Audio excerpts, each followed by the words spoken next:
Bismillah, alhamdulillah, wassalatu wassalam, Rasulullah sallallahu alayhi wa sallam, assalamu alaikum wa rahmatullahi wa barakatuhu. Welcome to the weekly Halaqah, and pray inshallah ta'ala that everyone had a blessed Eid, inshallah. So if we go on to the first slide, please. What we're doing is we're sort of just going to dip in and out of looking at the use of sound by Allah subhanahu wa ta'ala to establish imagery of a scene. We're going to look particularly at a couple of ayats, in fact a surah tonight in particular, where the ulama, subhanallah, how Allah subhanahu wa ta'ala, in a way that we can understand it today, is describing a complete surah and its actions in a way like an epic film, which we can sort of relate to. And it's just using the sound, using the imagery to bring a whole scene alive. So inshallah, it's just totally amazing how Allah subhanahu wa ta'ala, uses these sort of areas such as sound, imagery, and really opens up the subject when the Prophet, peace and blessings be upon him, was accused of being a magician, because when they were hearing the recitation of the Quran by the Prophet sallallahu alaihi wasallam, that they were saying it was just like magic. But if we look at magic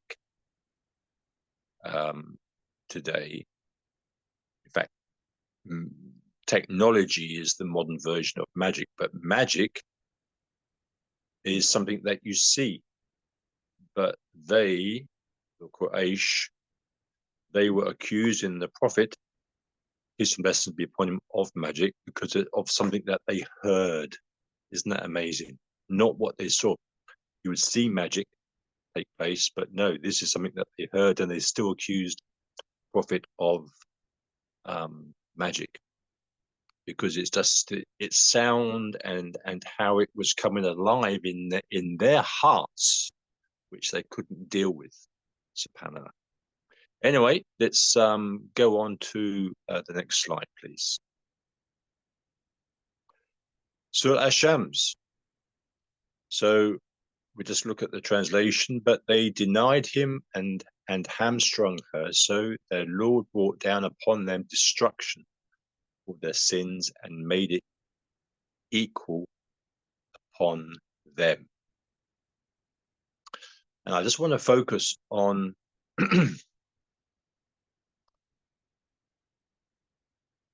the center part. فَدَمْدَمَ عَلَيْهِمْ فَدَمْدَمَ عَلَيْهِمْ فَدَمْدَمَ عَلَيْهِمْ. Subhanallah. This is very important, because فَدَمْدَمَ عَلَيْهِمْ, and here Allah subhanahu wa ta'ala is saying that he would totally destroy, totally annihilate, okay, people, the whole community, because of the disobedience to Allah subhanahu wa ta'ala. If you just sort of step back and go into Tadabbur and look at Ash-Shams, and if you look at from ayat 1 to 6, although it's not here on the slide, but it's for something for you to do in your study. From ayat 1 to 6 in Surah Ash-Shams, it deals with the cosmic harmony of creation, in the perfection, the form, the structure, and the order, and how beautifully that also has a relationship. Remember how we should always keep returning to relationship patterns and contact, but how from the ayat 1 to 6, so it deals with cosmic harmony of creation. Allah is dealing with the cosmic harmony of creation, its perfection, its form, its structure, and its order, to see, to be amazed by. And say this then has a relationship for us to Nazm of the Quran, the science of the structure and the order and the form and the perfection and the symmetry of the Quran. So there's a relationship when Allah subhanahu wa ta'ala is saying to study the natural world, to study the cosmos, and then to wonder then that you see the perfection, you see the order. Then with the last divine revelation that's now going to come down on earth for the whole of mankind, because the Prophet Sallallahu Alaihi Wasallam was brought for the whole of mankind, do you think then that Quran would be in complete chaos? No. So there's a beautiful relationship. And then from ayat 7 to 8, then Allah subhanahu wa ta'ala then focuses on the soul of the man, his order, his perfection, okay, and how his form and his structure. And he who then fails it. So then in verse 10, so this is just some homework for you to do, which will come up to this ayat. In particularly, فَدَمْدَمَ عَلَيْهِمْ, that then he fails, that corrupts it. Okay. So in Surah Shams, when you're looking into a surah, we're looking for the verbs, we're looking for the object, and the object then should lead you to the subject. And generally, and this is where we look at Nazm of the Quran, the structure, the order, the perfection. And generally, the subject, the core of the surah, is there in the center, which again beautifully connects us to when we look at in Heartsea social permaculture and look at zone 00. It's right there in the center, and then you expand out like that, ripples on a pond. So in Surah Shams 1 to 6, the cosmos, the structure, then Allah switches it from verse 7 to 8 to the soul of man, his order, his perfection. Then وَقَدْ خَابَ مَنْ دَسَّىٰ, but then he has, if he wishes to, he fails that, and then that corrupts it. That is then the subject of Surah Ash-Shams. And then there's a switch. Then in ayat 11, Allah subhanahu wa ta'ala then starts to focus on the people of the Thamud. Great civilization in Arabia, where they built their cities in the rocks, very powerful people, just north of Medina going into Syria. And then verse 14 really talks about then how they then rejected everything that Allah subhanahu wa ta'ala had given them. And so this is where then فَدَمْدَمَ عَلَيْهِمْ, this then Allah obliterated. So this is where the sound comes in. فَدَمْدَمَ, فَدَمْدَمَ, فَدَمْدَمَ. It's this sound that it's trying to resonate into our hearts, this sort of thumping, this boom, boom, boom, this total obliteration where there's no traces of civilization. Absolutely everything is totally gone. Fadamdama, fadamdama. It's like a hole in our modern age. It's like a bomb, a nuclear bomb dropping on a city, a country, and there's nothing left at all, because Allah's given the people of Thamud, look at the divine order, and you should then be in symmetry, in harmony with the divine order, which is there in verse 7 to 8, but you've now gone against that. And then in the last ayat, which is in verse 15, again for your homework, where then Allah says, وَلَا يَخَافُ عُقْبَاهَا.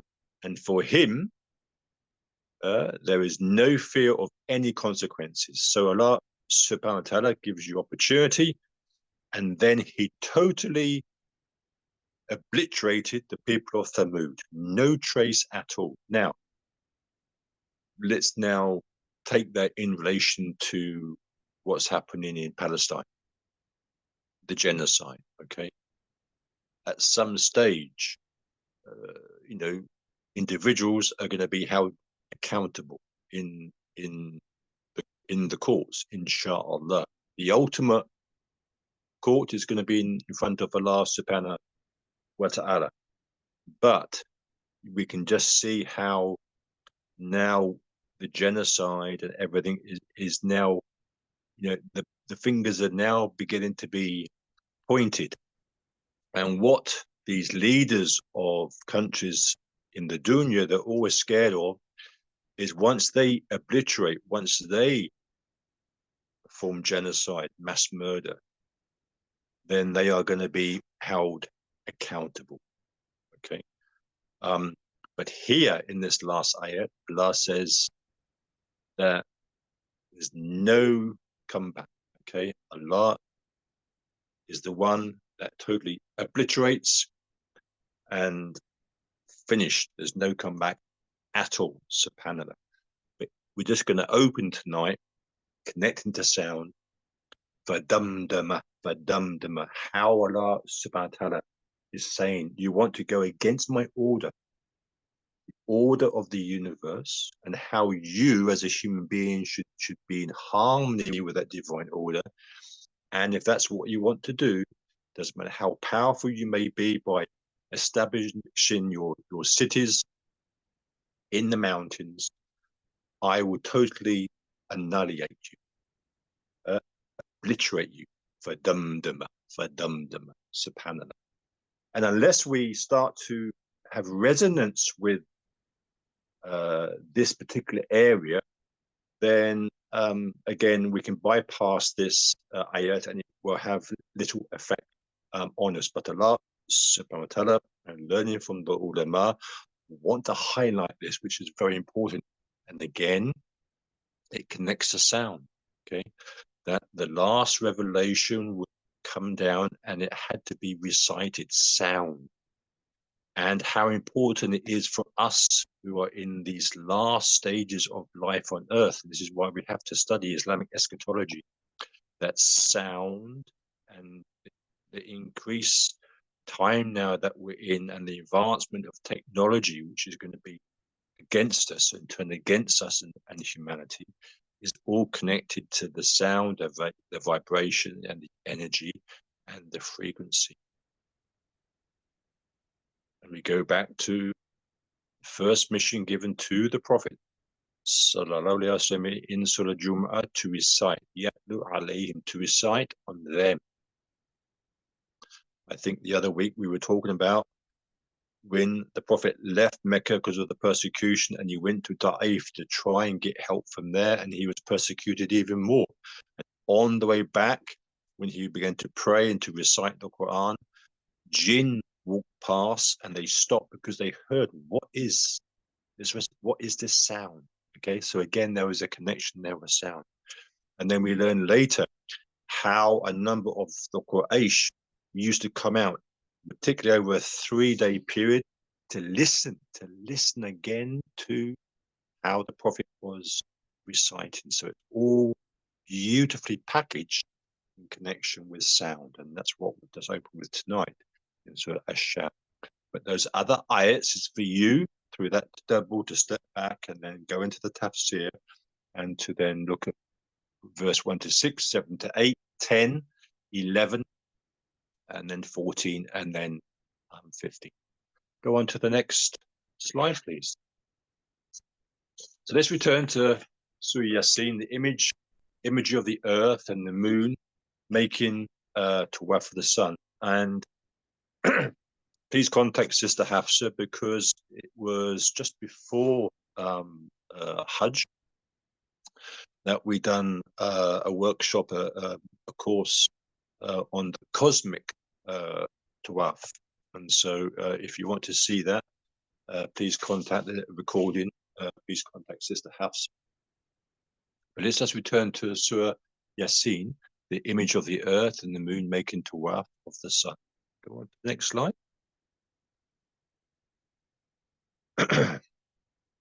It is not allowable for the sun to reach the moon, nor does the night overtake the day, but each in an orbit is swimming.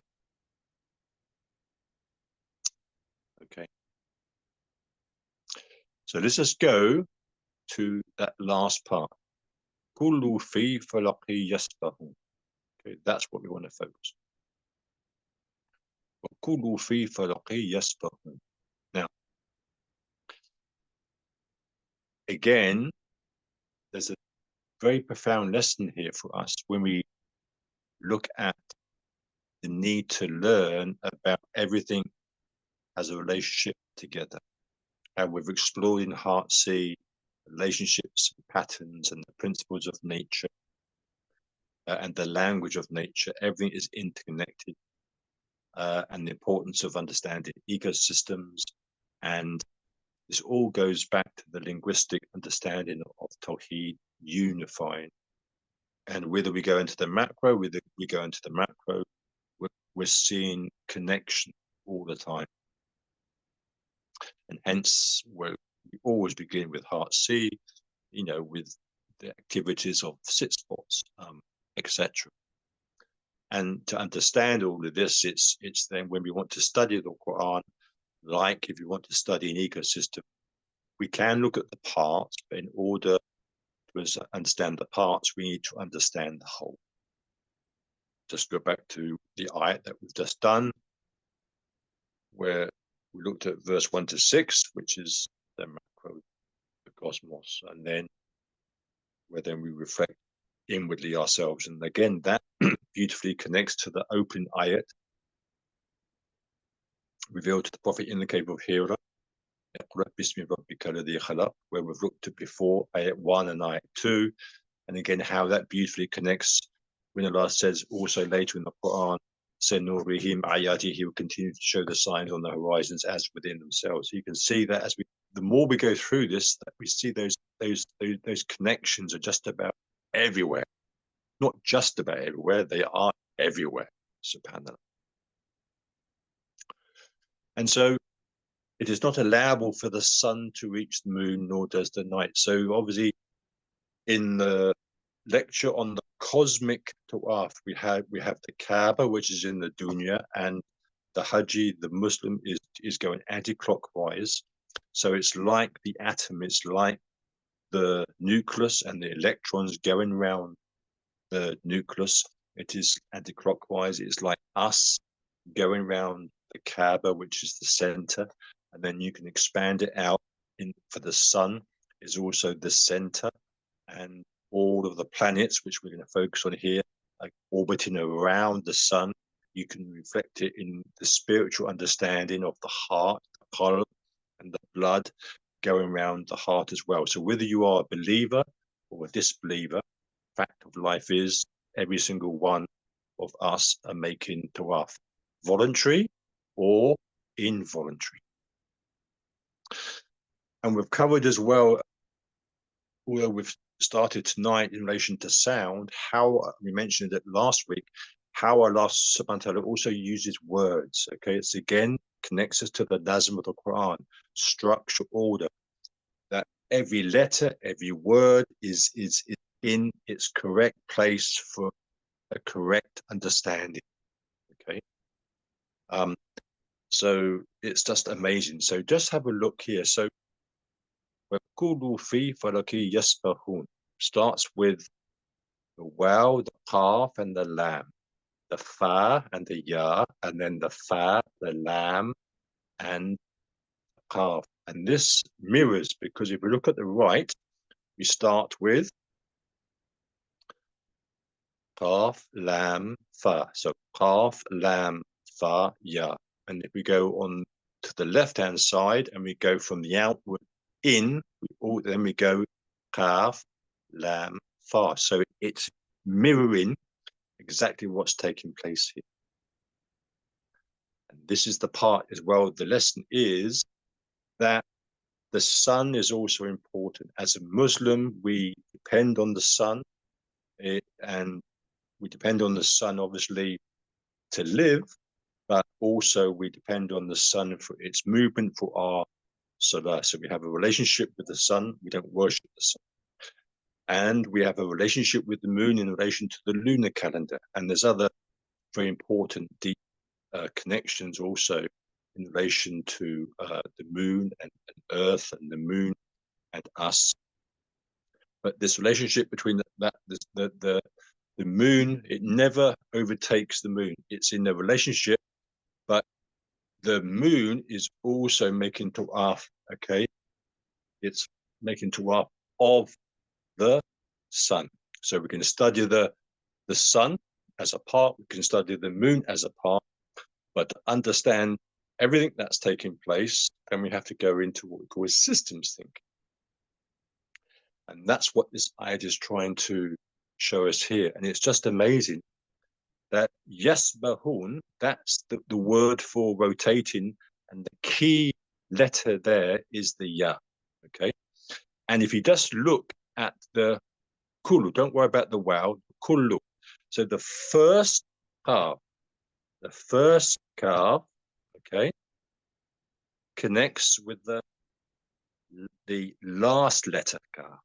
So we're looking from the right to the left. So kaf, lam, fa, ya, and then on the left-hand side, going from the outside in, kaf, lam, fa, and then ya, okay?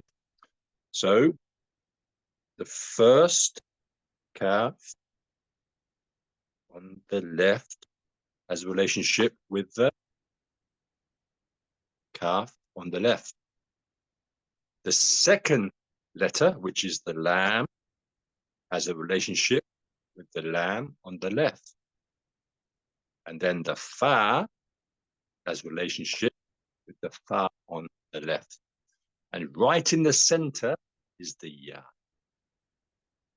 And so when we step back, we see picture, an image, which is what Allah subhanahu wa ta'ala is trying to show us, that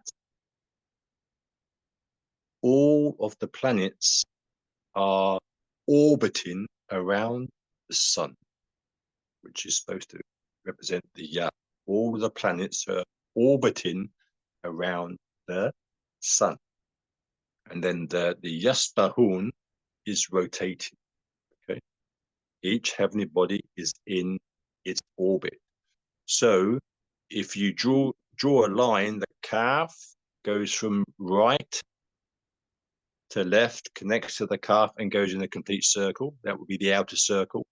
The lam goes anti-clockwise, connects with the lam and comes under. And then the fa goes again anti-clockwise and connects with the fa. And right in the center is the ya. Isn't that is just beautiful nazm of the Quran, where many don't see it, but our ulama enable us to see it there, subhanallah, structure, the order, the form, subhanallah, how Allah uses words where each letter, each word is precisely in its place and brings the subject of what Allah subhanahu wa ta'ala is trying to bring forward. Okay, that each of the planets are in their own orbit. They're swimming, but they're swimming and they are rotating around the sun. And here, Allah subhanahu wa ta'ala is putting that ya right in the center. And again, if you switch and you look at, again, we mentioned earlier, social permaculture and zone 0, zone 1, zone 2, zone. That's why we start to give you an understanding of that side as well. When we looked at Shams tonight, how Allah starts with verse 1 to 6 on the cosmos, and then Allah focuses on the human. Again, that's again like inner circle. Okay, how all this beautifully connects for those that can see, not with the eyes, but that can see. with the heart, and who spend time in the company of the ulama. Next slide, please. So let's look at an example of visuals using the Quran. And this is just mind-blowing, absolutely mind-blowing. Go on to the next slide. Surah Adiyah. So I was just going to cover a few ayats, but inshallah ta'ala, I hope that we're going to just look at all of the ayats. And we just go through the translation. So by the racers panting, go on to the next ayat. And the producers of sparks when striking, فَالْمُغْرِيَاتِ قَدَحًا, and the chargers at dawn, فَالْمُغْرِيَاتِ صُبَحًا, فَأَثَرْنَ بِهِ نَقْعًا, and stirring up thereby clouds of dust,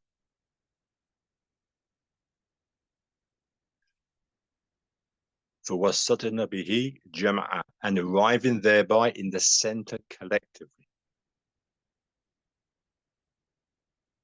إِنَّ الْإِنسَانَ لَكُنُودٌ, indeed, لِرَبِّهِ لَكُنُودٌ, indeed mankind, إِنَّ الْإِنسَانَ لِرَبِّهِ لَكَنُودٌ, indeed mankind to his Lord is ungrateful.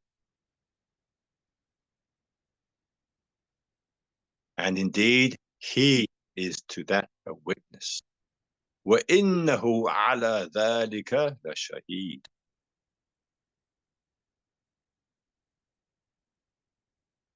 and indeed he is in love of wealth and intents. وَإِنَّهُ لِحُبِّ الْخَيْرِ لَشَدِيدٌ. But does he not know that when the contents of the graves are scattered, أَفَلَا يَعْلَمُ إِذَا بُعْثِرَ مَا فِي الْقُبُورِ, and that within the breasts is obtained وَحُصِّلَ مَا فِي الصُّدُورِ. Indeed, their Lord with him that day is fully acquainted. إِنَّ رَبَّهُمْ بِهِمْ يَوْمَئِذٍ لَخَبِيرٌ. Good. Just to go back. So remember that we try and look for the object, and then we try and then go and look for the subject. So Surah Al-Adiyah, okay, means the running horses. And how the ulama teaches, how the commentators teaches is, subhanAllah, is we've looked at sound and how Allah then uses imagery. And I said earlier how, particularly in today's age with, you know, the film industry and Hollywood, etc., you know, how so much money is invested into films and the soundtracks and imagery to you know to make an amazing film. And so this is what Allah subhanahu wa ta'ala is trying to do here, okay, is to try and bring this whole scene alive in relation to horses. So a bit of background information. So this is a Meccan surah, so we can understand what is happening in Mecca. So the Muslims are in minority, and they are the enemies. They are their kuffar. And history is, let's look at Arabs. And let's look at, trying to understand this, let's look at the entertainment world that we are in today. So, and we can look at the entertainment world is that we are drawn into it, and we can say films, okay? We're drawn into the films. And if someone's embedded into some form of entertainment and you're trying to teach them something else, for example, someone's embedded in the entertainment world and you want to engage them with the Quran, the likelihood, if they are so much concentrated with the dopamine effect of the entertainment world and the algorithms, they're not going to listen to what you want to say in relation to the Quran. So this is a very deep lesson and very simple, profound lesson in relation to dawah. We think that when we're going to give dawah, we should be straight in there and talking about Jannah, talking about Jahannam, talking about Allah subhanahu wa ta'ala, talking about the Prophet, peace and blessings be upon him, talking about the Quran and all that's very important. But that perhaps won't be the correct opening. And so when we look at the Arabs of that time, the Kuffar, two things that they were absorbed in were a number of things: alcohol and poetry, which were mentioned before. And remember that poetry was of the highest caliber. And that's why when the revelation was coming down, the Kuffar were saying that they were very highly knowledgeable in poetry, but they were listening to the ayats of the Quran, and it was beyond poetry. So they had a great love for poetry, but they also had a great love for horses. Because when you look at the Arab lifestyle, it was so embedded in war. It was so embedded in war. That was the lifestyle that they were in.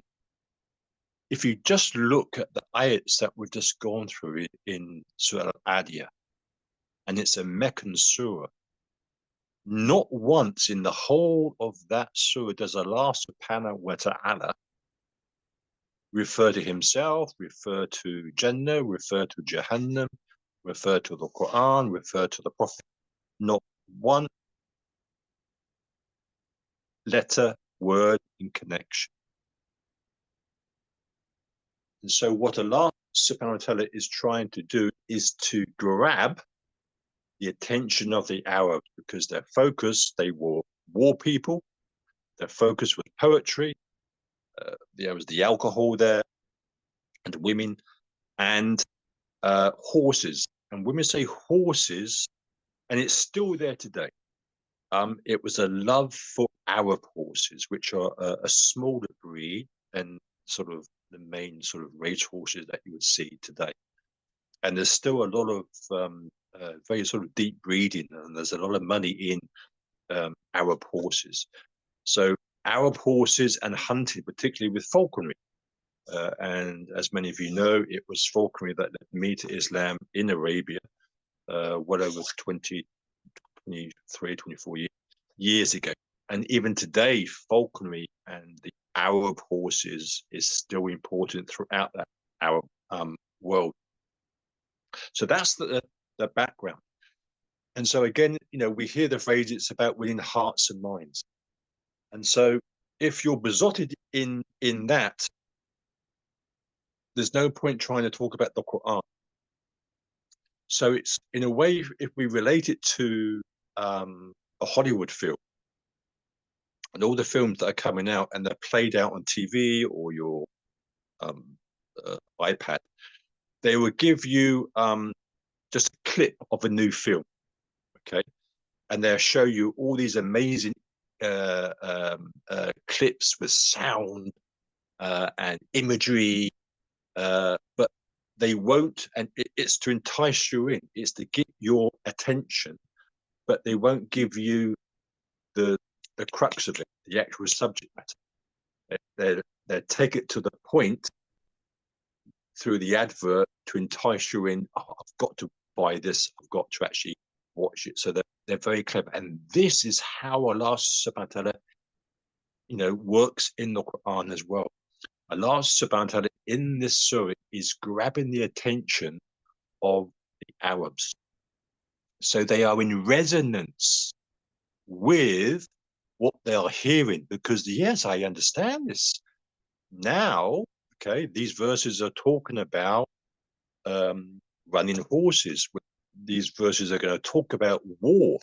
These verses are going to relate to them. And so the first 5 ayats of Surah Al-Adiyah, okay, deal with the object. So question, what is the object? The object is the horse. the to understand the horse and what the horse is about. And in relation to Al-Adiyah and the horse, the Arab horse, obviously, the Arab to sit on top. The horse was obedient to its master, to its rider. You know, whatever the master wanted the horse to do, the horse would fully obey. The subject matter, okay, like in Surah Shams, the subject matter is after ayat 5 in ayat 6, where then Allah subhanahu wa ta'ala then steps in and changes the whole, so it changes this whole sort of epic film introduction. I'm going to win you over as the kuffar. I'm going to win you over. I'm going to draw you in connection with, to help you connect, because I'm talking about war. I'm talking about horses, which you love. And you're going to be in resonance with that. And then just at the point when I'm going to hit you with a subject, I'm going to flip you over in the most profound way. And that happens in ayat 6, because the whole of the subject matter is about the kuffar being ungrateful to Allah subhanahu wa ta'ala. So from verse 1 to 5, it is about how the horse, the Arab horse that they have a relationship with, how it's obedient to them as the master, okay? And then suddenly ayat 6, Allah's going to flip it completely and stun them and say, but you are really ungrateful. And if we just look at the first 5 ayats, after the first ayat, from there, each of the ayats starts with a fa. Falmuriyati, falmuriyati, for wasati. Each ayat starts with a fa. Starts with a fa. And in Nahwa and Sarf, we call that, and here, sisters, let's put it up here, falmuriyati subaha. And again, فَأَثَرْنَ بِهِ نَقَهَا. Okay, each ayat starts, and for وَسَّطْنَ بِهِ جَمْعَ. Each ayat starts with a fa, which is in Nahwa and Sarf, we call it ahar. It's the joiner in relation to the language of nature. When we study the ecosystems, we're looking for that connector. This is the connector. Okay, and so again, how would this connect to film? So here, Allah subhanahu wa ta'ala is actually connecting the first 5 ayats in relation to horses. So the Arabs, the kuffar, really understand. I say it's one continuation. It's and. So the first, for the first 5 ayats, the fa is saying and. Okay. Whereas in other surahs, it might have a wow. So it's separated. It's separated. And how we would learn that in terms of films and how the director and the producer. So when you watch a film, so when they're putting a film together, because we're looking at imagery here and how the ulama mention it relates to films, is the producer and the directors, they take clips. Okay, there's scene 1, scene 2, but they take clips. It's why films take so long to produce. But then they put them together. Okay, so this acts like the fa, and. So when you put it together, it's like one complete picture, and you can't see the break. So that's what the fa is there for. So back to the first ayat, al-adi. Okay, the root word here is adwa, which means to run. So hence the title, al-adiyah, running horses. And if we look at the word, if you just look at, just go to the first ayat, please, sister. Al-adiyah. Okay, go to the first ayat. Wal-adiyah. Okay, wal-adiyah. And at the end, you've got that alif going up with a ta with a kasra. So this is feminine. This is called jama or annath. So here, the Arab horses are female. The Arab horses are female. So in the Arabic language, there's masculine and there's feminine. So we haven't got time to go into it, but this is opening up a subject which we connect to the natural world and how we understand the Quran, which is through patterns.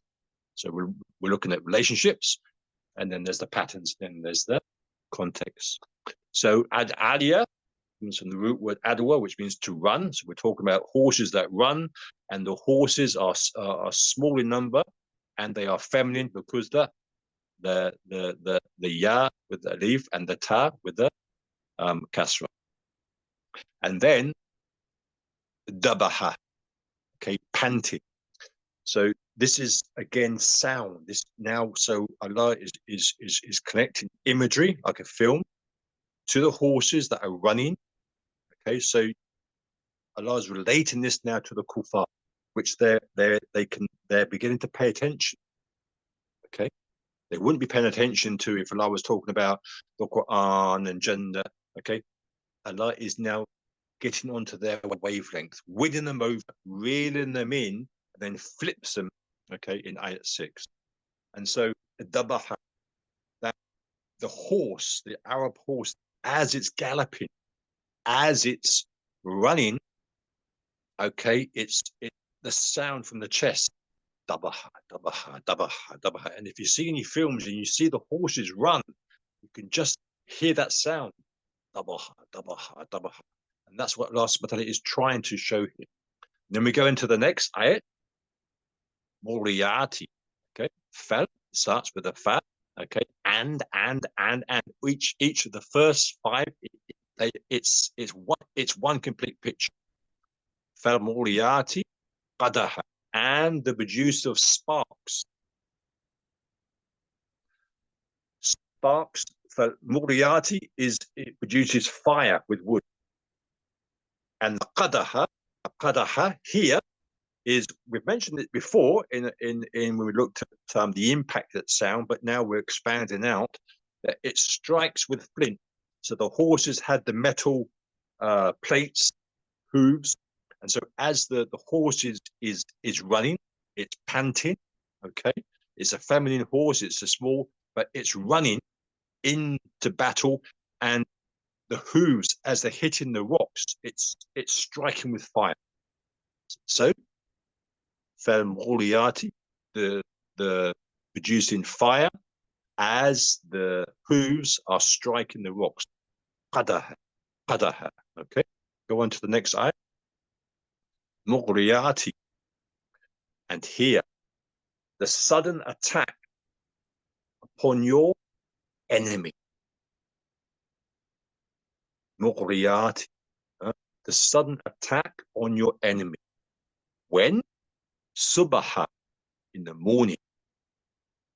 And when you look at, if you're going to attack an enemy, generally you would do the attack at night time because they're not going to see you, and they're going to be caught off balance, and that's the best time to try and win. But here the attack is happening, the sudden attack is happening on the enemy at subah, the morning, or the dawn. And here is opening up an imagery that the attack, so it's the riders on the horse galloping with the horses panting, the striking of the hooves, they're now attacking the enemy in broad daylight, dawn, without looking right, without looking left. They're just going straight into the attack. Go on to the next ayat, please. فَأَثَرْنَ بِهِ نَقَأَ. أَثَرْنَ بِهِ means to raise the dust. So now you've got the horse. Now, imagine the desert situation, a desert environment in the heat, 35, 40 degrees, perhaps even hotter. And you go through there with the dust, it's going to, in the heat of the day, it's going to rise. But like everywhere in the world, at dawn, and this is where the attack takes place in dawn, then with the understanding of the environment and it's quite cool, that the dust wouldn't rise up so much. But here, dust is rising. Why is dust rising? Because of the speed that the rider is putting the horse under, because the horse is being obedient to its master, okay, and it's panting. So it's going for the attack. And here, naqa'a, okay? So again, this beautiful relationship between the first part of the ayah and the second part. Okay, you can break it down into parts, but you need to bring them together through systems thinking to understand in the whole, relationships, patterns, and contexts. Naqa'a, the dust stirred up. So you got a Nabi, dust which has been raised because of the horse coming forward, and then dust which has been stirred up. So if you was some way back and you just saw dust rising, you would know something had taken place there. Okay, just to say from a perspective of becoming a field guide and track example that I was, if you was in the Serengeti, which is miles and miles of plains, and you couldn't see what was ahead, but you could just see dust rising, you would know that that's got to be something that's happening there. It must be the wildebeest. They're on their migration and they're moving fast. Maybe they're being attacked by the lions, which is that normal sort of scenario. So this dust is really giving a clear image of what is taking place and the speed that the horses are going through. And let's go on to the next ayah. For wasatna bihi jam'a. Now, wasatan again means the middle, and we'll see the same word in Surah Al-Baqarah, which was, if you go to Surah Al-Baqarah in your homework, go to ayat 143, where Allah subhanahu wa ta'ala talks about that He's created Ummah as a just middle nation. It's the same word, wasatan, wasatana. Huh? Again, we start here with a fa. It's connected. So arriving. So the horses are arriving right in the center, meaning that they're now on top of the enemy at dawn, and they've got the nerve to attack them at dawn. And the ulama again bring an imagery of animals, a pack animal. We just mentioned wildebeest, but a pack animal that they mention, the commentators, is like wolves, a pack of wolves. Wolves would attack in the daytime, they would attack at nighttime. As a biologist and ecologist and field guide and tracker, I can give you many species that will attack at any time of the day if they need to. But the strategy of how they attack, and you see how cheetahs work, lions work, hyenas work, but wolves will attack at nighttime and at daytime. And wolves, like many predators, they go straight into the middle. And when you go straight into the middle, you're going straight into the middle, maybe get that one particular prey, or to just split them, disperse them. Then the pack on the perimeter can then just pick off the weak ones. And this is how Allah subhanahu wa ta'ala is describing what's happening. The horses are going into battle. There's the enemy at dawn, and the horses are jumping up with the rider and going straight into the heart, straight into the middle of the enemy. And so Allah subhanahu wa ta'ala is bringing the whole of this alive to the kuffar with that halaf, with that fact, and creating this picture in order to get their attention. And once it's got their attention, we just go on to the next ayah. Then subhanallah, Allah changes it, totally flips the kuffar on the head.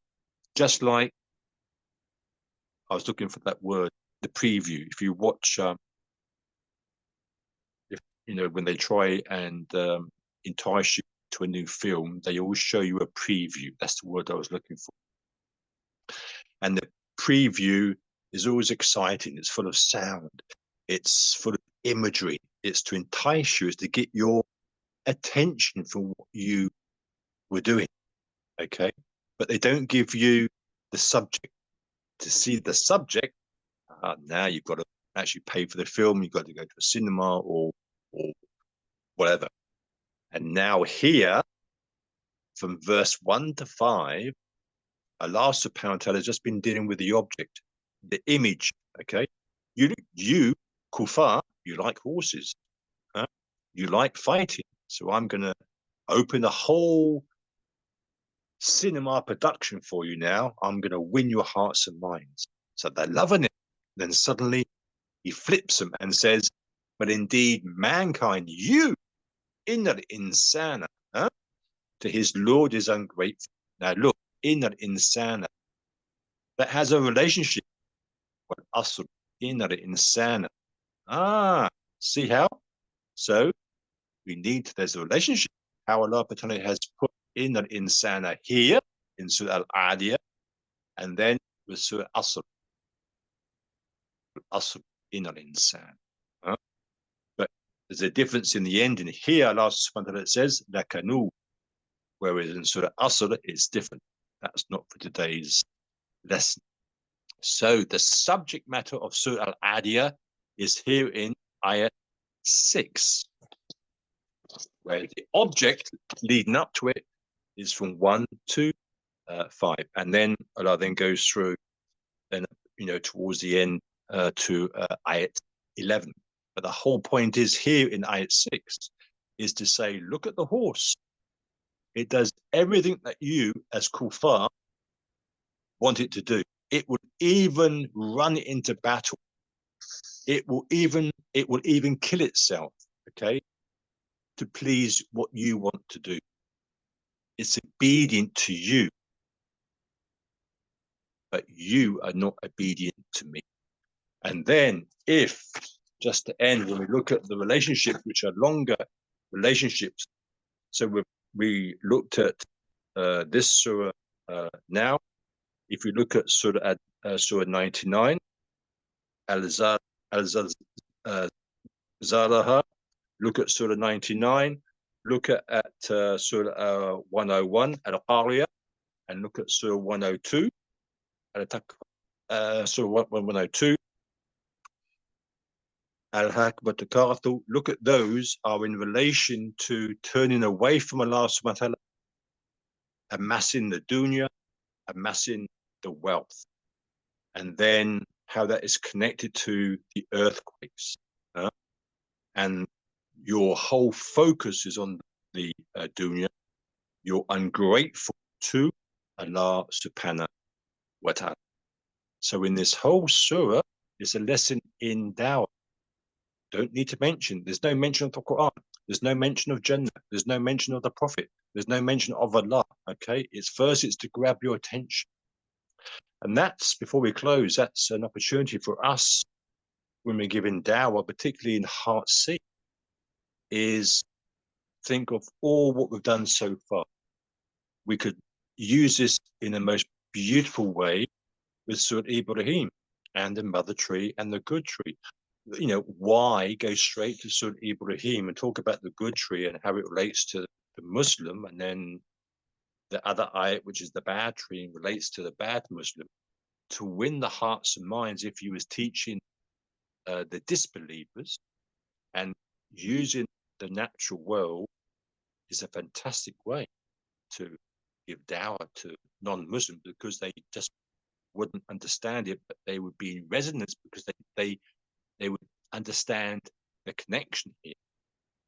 So you would win the hearts over by introducing them, for example, to the mother tree, all of the science in relation to the mother tree. And you could take them to a tree, okay, which looks like the mother tree. You could look at all of the research. You could introduce them to all of the books. So you've won the hearts. And then you flip them, because now you're going to the subject. Now you open the Quran.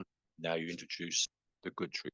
You could then look at honeybees in relation to go through the whole science of honeybees and then introduce them to sort of. So there's profound lessons just from these few ayats. We've looked at sound, we've looked at imagery, and it's just, if you can absorb and connect with this, it's how the Quran can really come alive in our hearts and have this wonderful relationship, not just with the signs of creation, but the signs within ourselves. And whatever's in the macro is in the micro, and it's all there in the Quran. The Quran is like your zone 0, 0. The whole, it's connecting to the whole subject. And that brings us to the end. And then we just end there. Indeed, just go through to the end.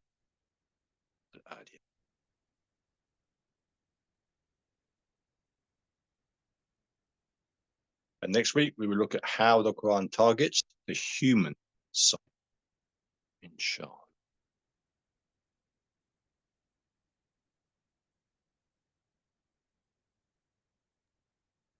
No questions.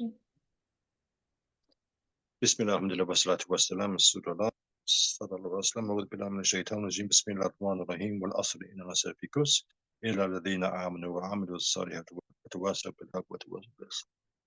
ربنا آتنا في الدنيا حسنة وفي الآخرة حسنة وقنا عذاب النار. السلام عليكم ورحمة الله وبركاته. وعليكم السلام.